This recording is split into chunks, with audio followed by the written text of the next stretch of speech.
Para mim é uma alegria, uma satisfação, também uma honra poder atender esse convite da igreja, por intermédio do Beto e da Arali, que irmãos muito caros para nós, na verdade a nossa família lá em São Luís, que sempre nos acolheu com muita graciosidade e hospitalidade. Eles têm o dom, dentre outros, de hospitalidade, ou da hospitalidade.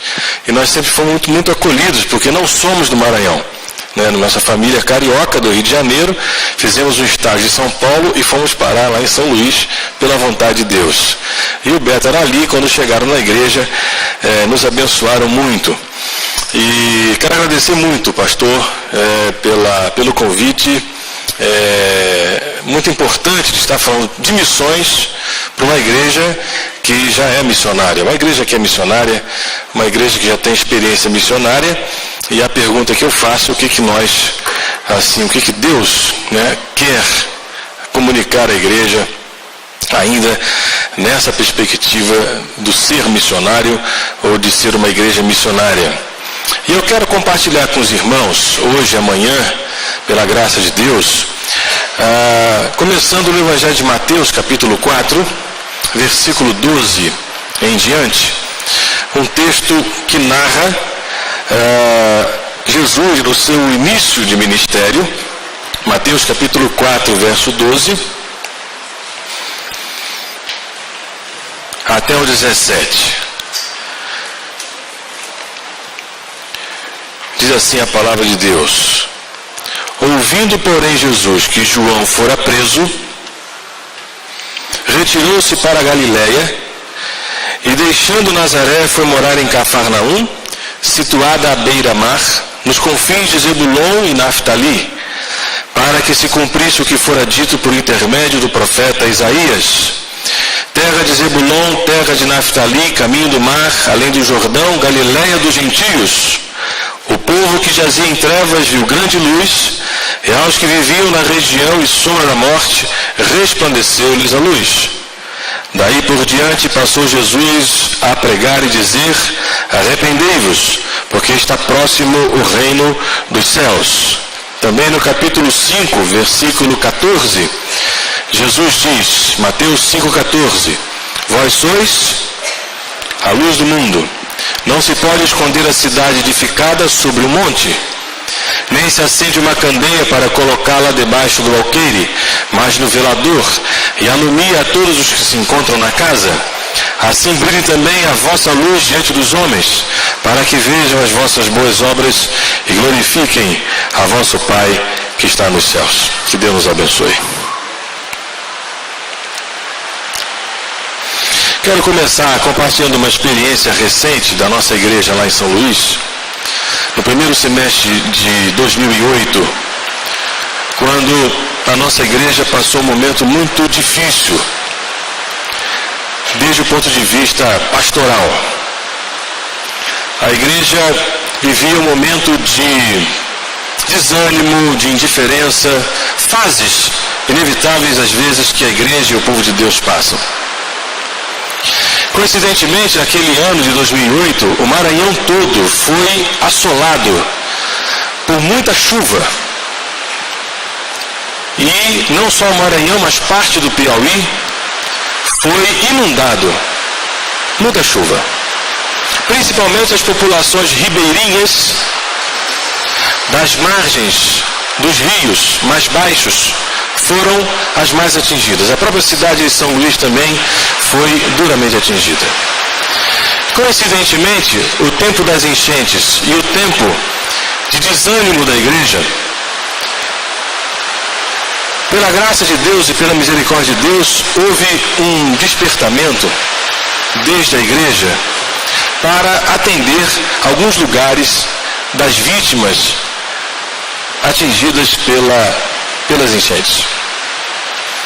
E nós ajudamos a cidade de Itapecuru, a cidade de Caxias. A igreja fez convênios, parcerias com missões e outras igrejas de fora do estado do Maranhão.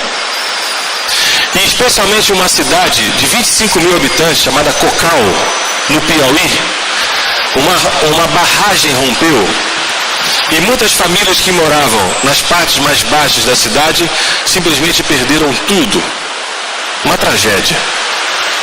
E em Cocal, a nossa igreja, Deus nos orientou a abrirmos ali uma ação missionária de serviço, principalmente uma ação pastoral para atender as pessoas marcadas por aquela tragédia. E agora, no mês de outubro, no final desse mês, nós estamos indo a Cocal para batizar os primeiros convertidos desse trabalho. E além disso, nos povoados dessa cidade de Cocal, muitas mulheres bordam e fazem redes para serem vendidas, inclusive exportadas. E elas são exploradas por certos comerciantes que pagam R$10 pela rede e vão vender para fora do país pelo preço de R$150, R$200. O missionário que está lá está organizando essas mulheres numa cooperativa para que elas diretamente exportem essas redes e tenham uma renda melhor para elas. Enfim, no momento de crise, no momento de uma tragédia natural, no momento em que a igreja se encontrava numa situação delicada, Deus agiu e pelo fazer missionário, nós reaprendemos a ser igreja. E é essa a primeira afirmação que eu quero trazer para os irmãos nessa noite. Ao fazer a missão, a igreja sempre reaprende a ser igreja. Ao fazer missão, a igreja sempre recomeça a ser igreja. Porque cada experiência missionária é uma nova experiência, uma nova fronteira, uma nova dinâmica da gente compreender o mover de Deus sobre a vida, sobre a história, sobre todas as coisas. E ao ler esse texto, do início do ministério de Jesus, logo quando ele sai dos 40 dias sendo tentado pelo diabo, cheio do Espírito Santo, que ele foi guiado para aquele deserto cheio do Espírito Santo. E Lucas 4,14 diz que ainda cheio do Espírito Santo, Jesus começa a pregar. Olhando para esse texto, veio à minha mente a necessidade de nós, nesse exercício de reaprender a fazer missão. Nunca podemos pensar que nós somos igreja já pronta e preparada e que sabemos fazer missão. Nós temos planejamentos, nós temos métodos, nós temos metas a serem alcançadas, nós já fomos bem-sucedidos em tantas frentes missionárias, mas ao ler e reler a experiência paradigmática de Jesus, nós reaprendemos a fazer missão. Porque as ações, os gestos, as palavras, as atitudes de Jesus, os olhares de Jesus, os movimentos de Jesus, são todos eles paradigmas para nós. Hebreus fala que nós devemos olhar para Jesus como o autor e consumador da nossa fé. Mas olhemos para Jesus também como um modelo, alguém que está sempre nos dizendo a como fazer missão. E o que é fazer missão, o que é ser igreja e o que é ser povo de Deus na história, no tempo para o qual Deus nos chamou. Por isso, precisamos rever sempre o fazer missionário a partir da missão do Cristo, aquele que foi o enviado de Deus para salvar e redimir a humanidade. E quando eu falo que precisamos rever esse fazer missionário a partir de Jesus, eu estou falando principalmente, essencialmente, de um termo que certamente os irmãos conhecem, chamado encarnação. O Verbo se fez e o Verbo habitou entre nós. O Deus se fez gente. Deus, ele não se fez uma árvore. Ele não se fez um templo.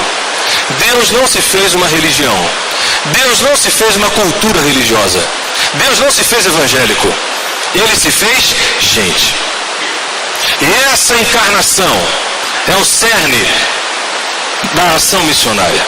E olhando para Jesus, na encarnação, nós sempre reaprendemos o que é fazer missão. Esse auto-envio de Deus por meio do seu Filho para redimir a humanidade. A identificação completa de Deus com a humanidade, conforme Paulo fala aos Filipenses. O esvaziamento, o assumir a forma de servo, o não julgar como usurpação o ser igual a Deus. E conforme diz o livro de Hebreus, em tudo ele foi semelhante a nós, mas sem pecado. Daí que o método, o modo, o caminho, o jeito de Deus salvar e fazer missão foi a encarnação. Logo, a conclusão que nós chegamos, que se a igreja quer continuar a ser ou refazer-se como missionária, a encarnação é o nosso cerne, o nosso paradigma, o nosso modelo. Nós sempre precisamos encarnar o contexto. Eu também sou professor na Universidade Federal do Maranhão. E pela graça de Deus eu ocupo lá um cargo. Só pela graça de Deus mesmo e pela benevolência das pessoas, de diretor de um centro.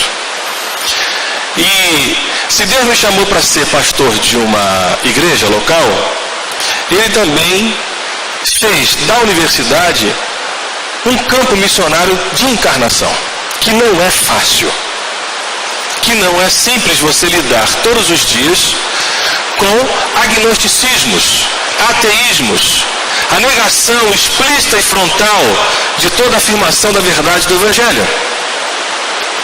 Mas eu estava um dia na minha sala e entra uma aluna evangélica, desesperada.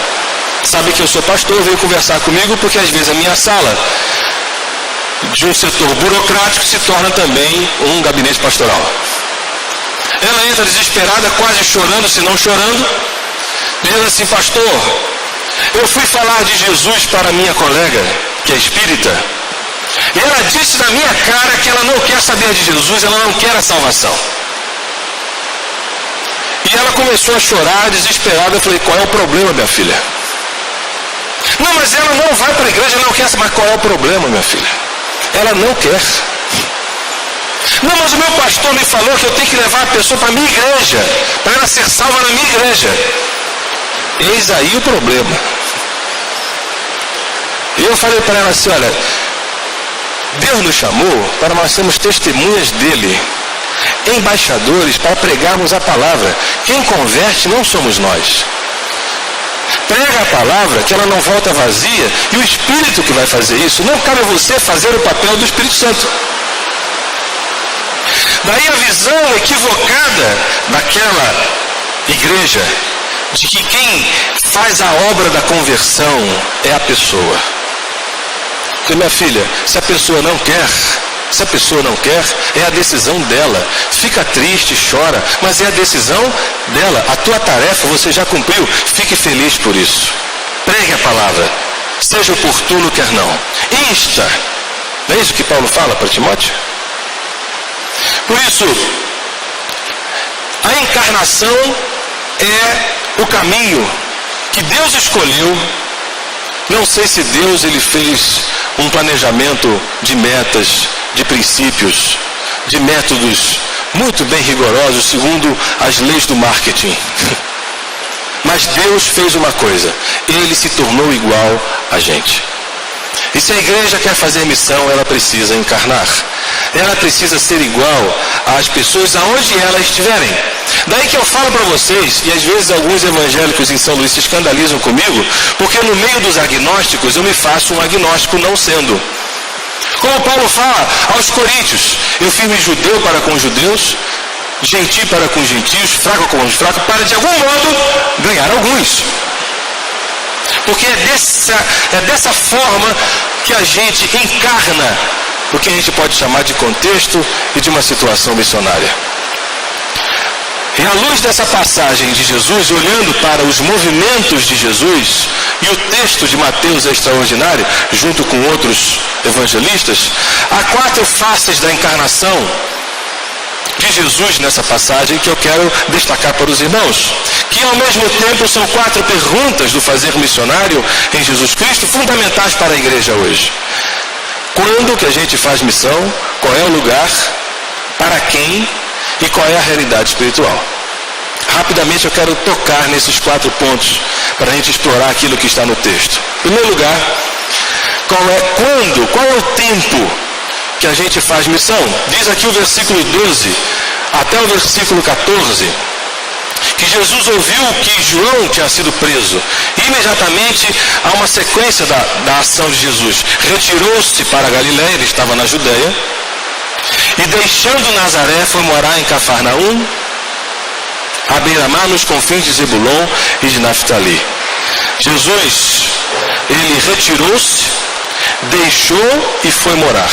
Vejam essa sequência, a força dos verbos na narrativa de Mateus.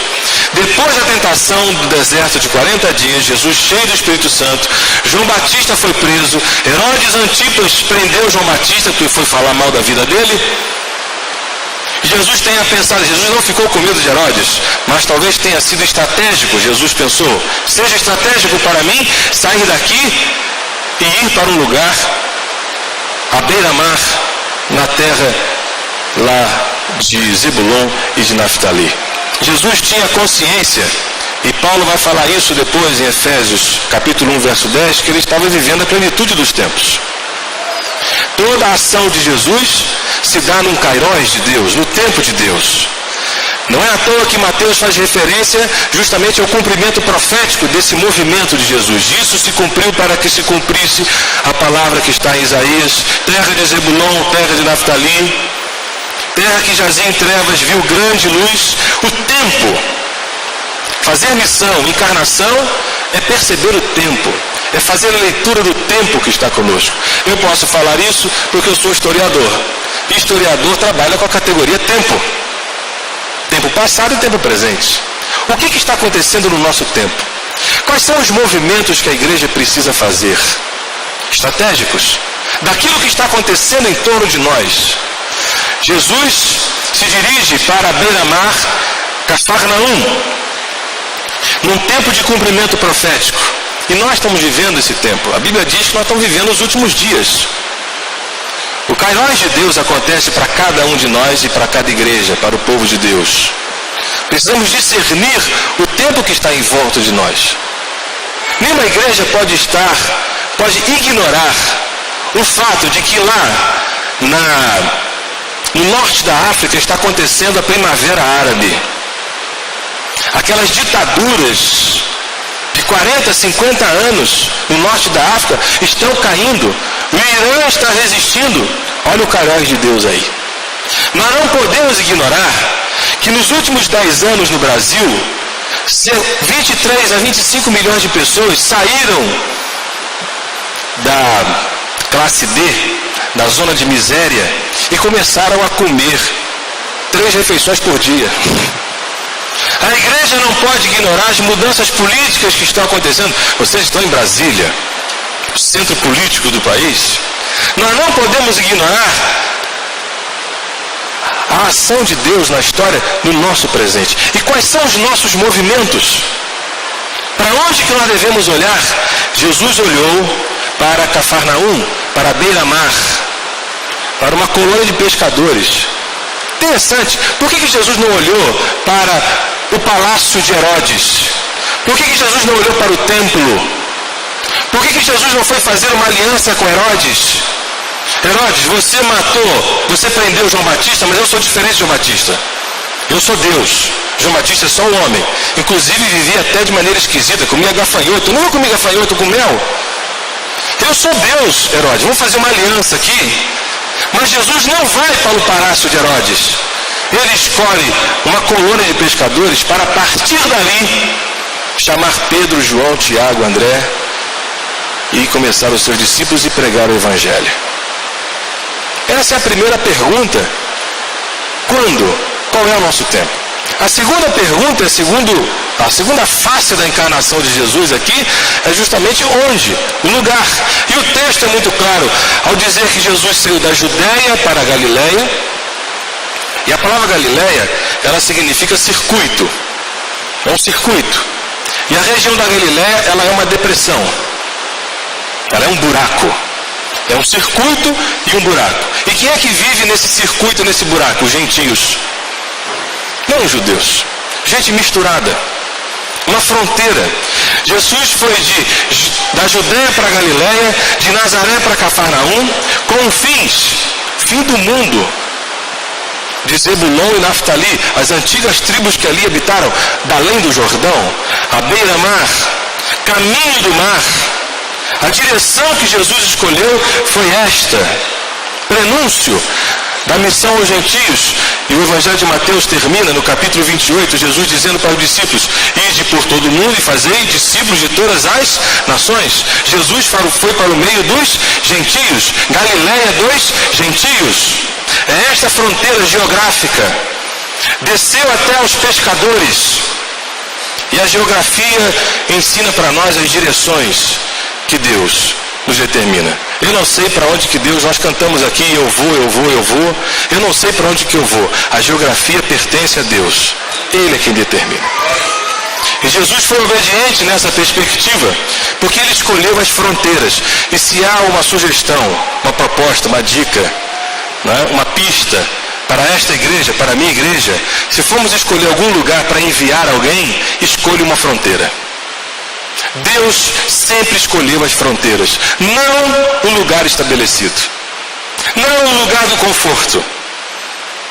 Jesus estava lá na glória, desceu a glória e veio para a fronteira da situação da humanidade. É na fronteira que a gente faz missão. A igreja precisa identificar as fronteiras.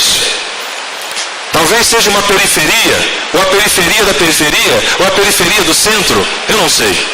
Tem uma igreja em São Luís muito interessante, que ela estava num bairro populoso, né, se reunia num colégio, a igreja estava bem, mas aí alguma coisa aconteceu lá que a liderança, não, nós vamos para um bairro de classe média alta, na beira-mar, talvez inspirado aqui por Jesus, na beira-mar. Só que nessa região que eles estão, só tem hotéis, grandes condomínios, né? E a igreja então escolheu alcançar a classe média alta. Foi a sua fronteira, na beira-mar. Só que a igreja está lá há 3 meses, pagando aluguel caro, e não cresceu, pelo contrário, estão com dificuldades. E aí um irmão muito espirituoso falou assim: vamos convidar nossos vizinhos para começar a frequentar a nossa igreja. Mas que vizinhos? Aqueles que estão do outro lado do mar. Do outro lado do mar está a África. Quem sabe todo domingo eles vêm aqui frequentar a nossa igreja. Precisamos escolher as fronteiras, mas não as nossas fronteiras, mas a geografia de Deus nesse sentido. E as fronteiras, irmãos, não são somente geográficas, as fronteiras são culturais. E essa aqui é a terceira pergunta: para quem? Se a primeira é a questão do tempo, a segunda é a questão do lugar onde, a terceira é para quem? E Jesus, diz aqui o texto, ele foi em direção da Galileia dos gentios, da gente misturada, da gente, uma mistura étnica, de muitas religiosidades, de costumes, tradições. Nessa região não há pureza, pelo contrário, é uma mistura. É para essa fronteira cultural, fronteira de valores, de tradições, de costumes, de violência. Pegamos o Evangelho de Mateus, Jesus cita o caso da Torre de Siloé, um caso de violência, uma região perigosa da Galileia. E é para lá que Jesus vai, começando do que a gente pode chamar de uma micropopulação, de uma subcultura dos pescadores. Vinde após mim, eu vos farei pescadores de homens. Jesus traz uma nova linguagem para aquele subgrupo. Venham após mim que eu vou fazer vocês pescadores de homens. A beira-mar, que quando a coisa apertava, Jesus era muito esperto, gente. Muito esperto, muito inteligente. A coisa apertava, ele pegava o barco e atravessava. Olha que coisa inteligente. Tinha vezes que ele mandava os discípulos na frente. Tinha vezes que ele dormia no barco. Mas ele apertava a multidão, ficava uma crise ali e ele atravessava o mar.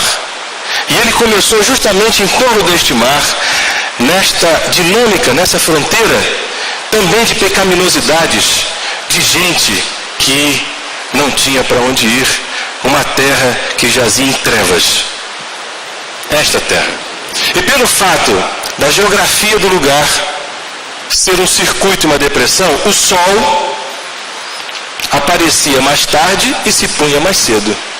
Por isso que naquela região era uma região de trevas.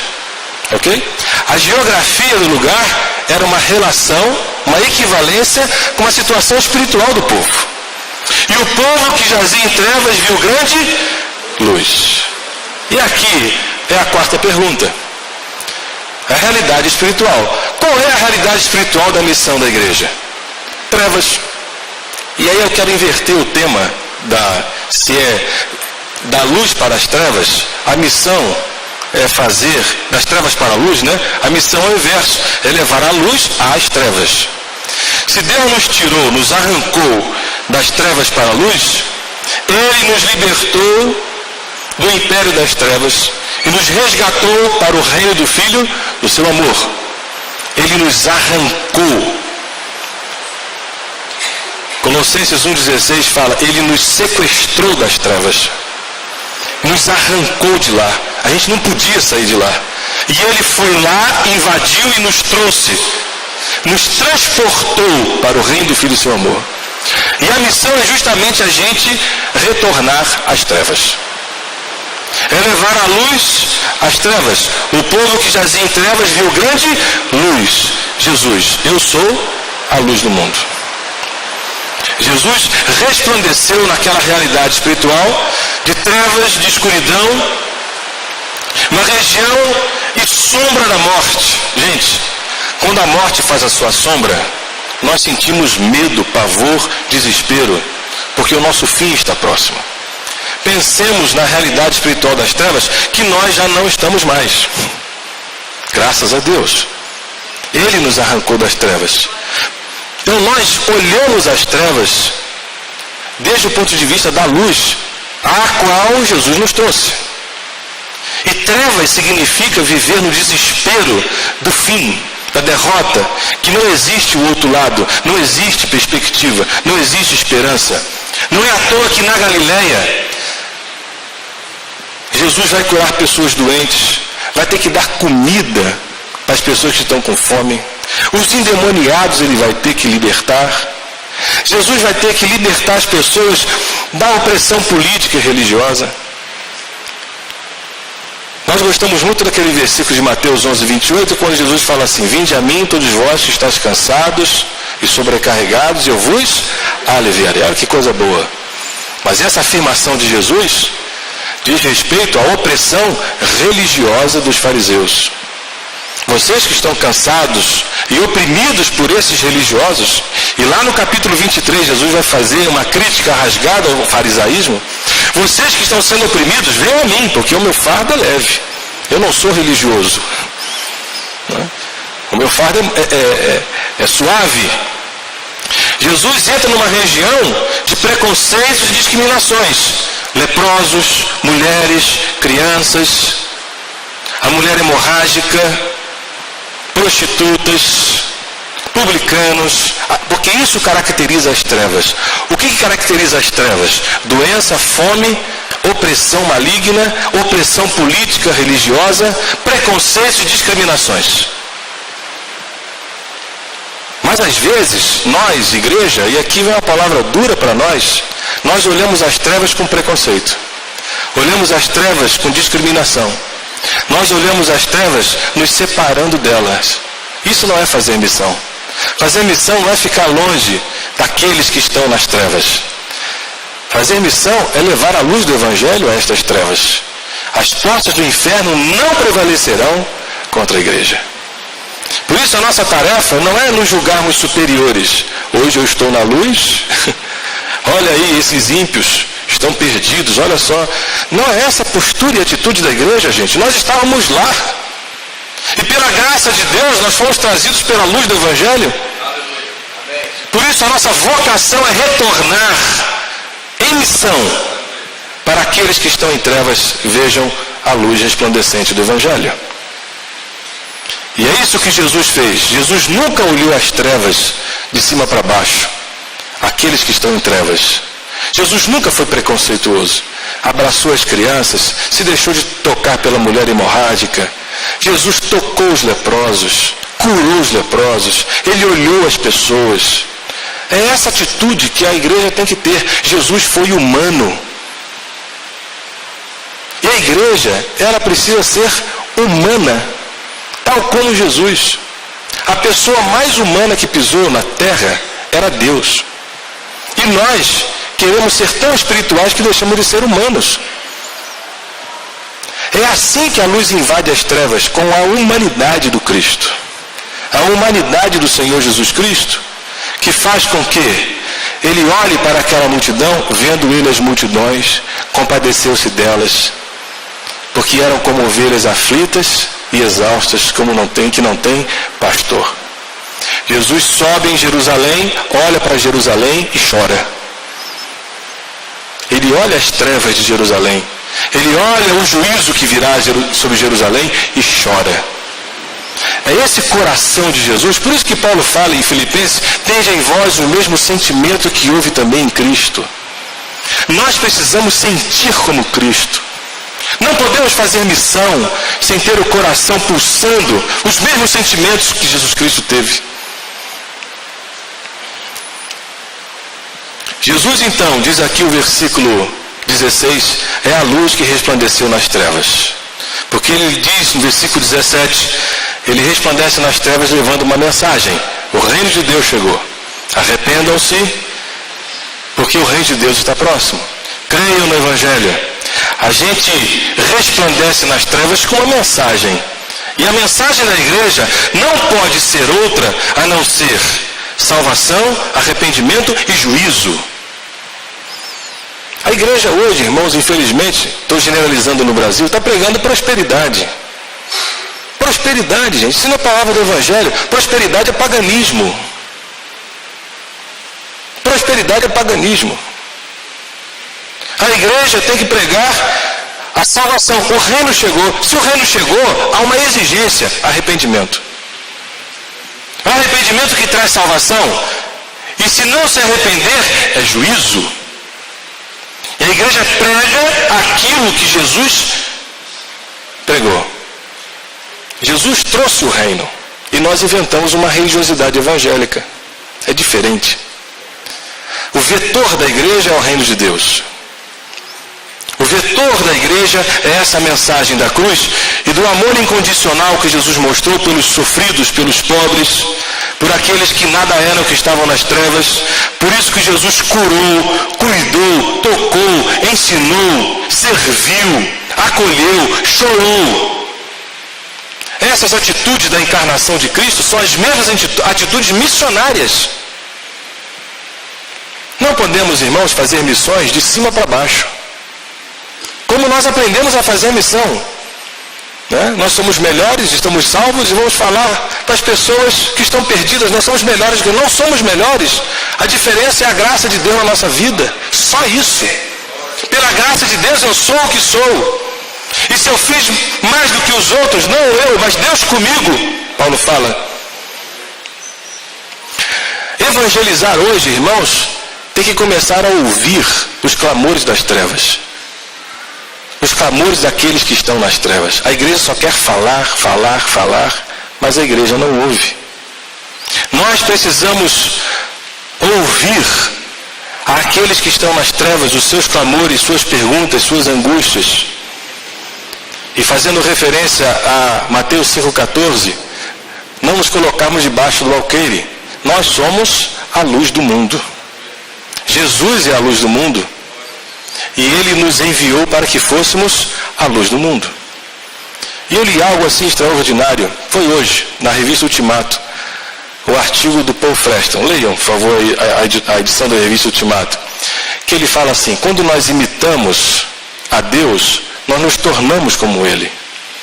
Quando eu perdoo como Deus perdoa, eu me torno como Deus. Se eu imitar a Deus, eu sou como Deus. Paulo fala aos Efésios, capítulo 5, fala assim: sede imitadores de Deus. Se eu imito a Cristo na forma como Ele foi luz, eu sou também luz.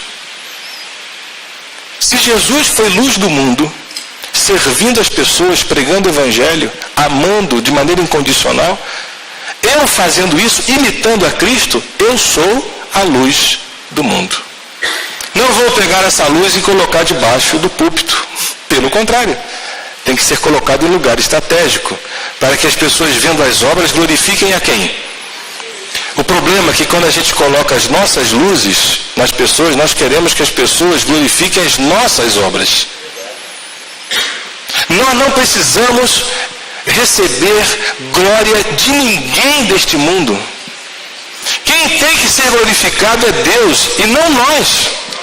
A igreja não tem que ser glorificada, não tem que ser elogiada pelo mundo. O mundo que está nas trevas, vendo as obras dos filhos da luz, dos discípulos, vão glorificar quem? A Deus, gente. E isso basta. Não podemos roubar a glória que não nos pertence. Pertence somente ao Senhor. Precisamos olhar as trevas como Cristo olhou. Não as trevas em si, mas aqueles que estão nas trevas. Não é? Precisamos ter este olhar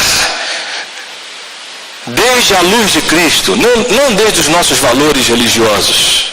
Precisamos mostrar àqueles que estão nas trevas a luz de Cristo do Evangelho, não as nossas iluminações humanas, nossas luzes religiosas e culturais.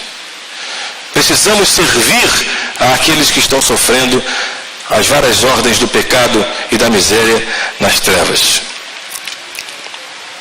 Considerações finais. Porque lá na universidade a gente não usa mais conclusão, são considerações finais. Considerações finais, porque a gente nunca conclui. Sempre fica em aberto, não é verdade? Recomeçar a ser igreja fazendo missão. Temos aqui uma igreja, não sei quanto tempo tem essa igreja, pastor. 50 anos, olha que beleza, meio século, gente. Pois bem, a cada fronteira missionária, a igreja reaprende e recomeça a ser igreja. Louvado seja Deus por isso, porque nós não estamos prontos. No dia que eu achar que eu estou pronto, eu paro de crescer no Evangelho, desenvolver a vossa salvação com temor e tremor. Deus gosta de dinâmica, Deus gosta de crescimento, de aventura, de fronteira, de olhar além. Erguei os vossos olhos, não é? Pois os campos já estão brancos. Os discípulos estão olhando para a mulher, não entendendo nada daquela mulher fazendo missão em Samaria. Pois para de olhar para ela e olha para os campos que estão brancos. Erguei os vossos olhos. Precisamos recomeçar sempre a fazer missão em cada fronteira, em cada gente, em cada situação, reaprendendo a ser povo de Deus. Precisamos de um ato de coragem para fazer a missão. E a encarnação é o paradigma que o Senhor Jesus nos deixou. O lugar da igreja